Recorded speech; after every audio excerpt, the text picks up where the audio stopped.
Saya akan mulai dengan kisah seorang anak muda yang ada di Irak, terkenal dengan kesalehannya. Orang ini dalam kisah yang sedang saya baca, saya tidak temukan namanya. Tapi kita ambil ibrah, pelajaran. Orang ini saking kekuatan hubungannya dengan Allah luar biasa. Kalau azan langsung ke masjid on time, tidak pernah ketinggalan saf pertama. Dari pakaiannya sudah penampilannya sangat dekat dengan Allah. Kalau ngomongnya selalu cuma ayat Al-Quran, nasihat, hadis Nabi SAW. Hidupnya sehari-hari begitu. Kalau bekerja mencari yang halal, pokoknya sudah di jalan Allah Subhanahu Wa Taala. Orang ini memiliki kelebihan fisik, sangat gagah. Di Baghdad terkenal pada saat itu dia adalah anak yang paling gagah. Umurnya juga masih sekitar 19 tahun pada saat itu kisah ini terjadi. Sampai menjadi buah bibir di kalangan seluruh wanita di Baghdad pada saat itu. Berharap wanita bisa ngobrol saja sama dia karena luar biasa. Tampannya, orangnya santun, sampai dikejar-kejar. Yang terjadi saudaraku, ada satu wanita kaya, seorang istri pejabat pada saat itu, terkenal dengan kecantikannya, kekayaannya. Semua laki-laki juga mengejar dia karena kelebihan fisik yang dia miliki. Dia berkata kepada orang di sekitarnya, saya akan menaklukkan laki-laki itu dan pasti dia akan berzina dengan saya. Yang terjadi saudaraku, dibuatlah sebuah tipu daya syaitan di depan rumah orang ini, perempuan ini. Kebetulan waktu suaminya lagi pergi bertugas keluar kota, dan zaman dulu orang kalau tugas berbulan-bulan dan Allahu a'lam bisa kembali atau tidak, karena memang mereka pada zaman itu tidak ada komunikasi, tidak ada transportasi kayak kita sekarang, tidak ada alat komunikasi maksud saya yang bagus seperti sekarang, dan tidak ada transportasi. Yang jelas dia lagi di rumahnya, dia berhias dengan semaksimal mungkin.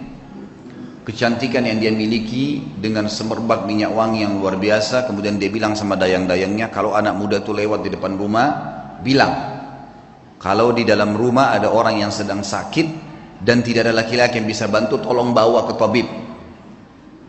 Dijebaklah anak muda ini. Begitu dia lewat, tiba-tiba dayang-dayangnya keluar 3-4 orang dengan teriak-teriak, tolong bantu, tuan kami sedang sakit.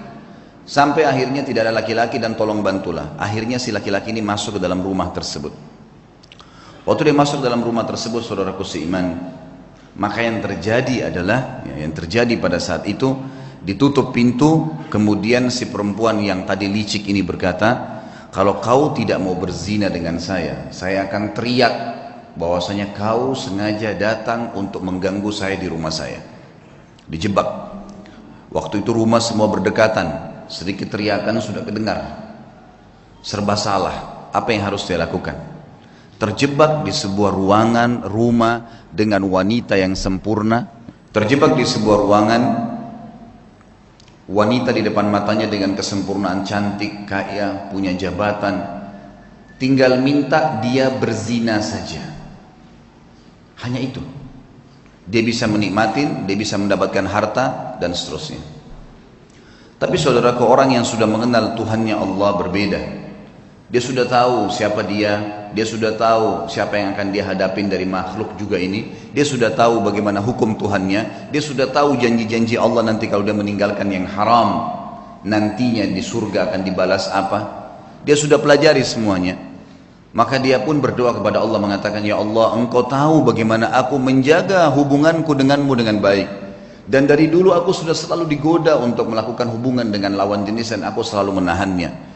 Kenapa sekarang aku tiba-tiba masuk dalam sebuah jebakan syaitan yang seperti ini? Selamatkanlah ya Allah. Tiba-tiba dia rasa mules, perutnya nggak enak. Kemudian dia bilang, saya mules, saya butuh kamar kecil. Kata perempuan tersebut, kamar kecil di depan mata saya ini, buka, silakan masuk.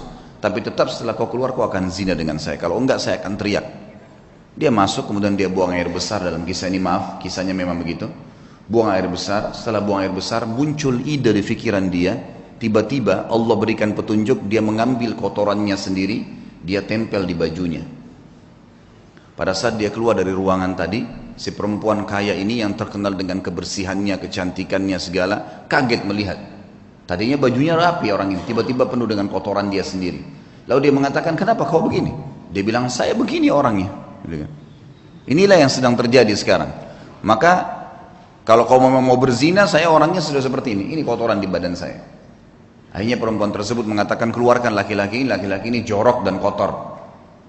Dikeluarkan dari perempuan tadi, dan dia begitu keluar di depan rumah perempuan tadi sujud syukur kepada Allah selamat dari zina. Bagaimana seseorang kalau tahu dan mengenal Tuhannya, dia akan menyelamatkan dirinya dari dosa, bukan cuma terjerumus, sudah terjebak masih bisa lari, teman-teman sekalian. Betapa lemahnya banyak orang di antara kita, bukan cuma dijebak, dianya sengaja jerumuskan dirinya.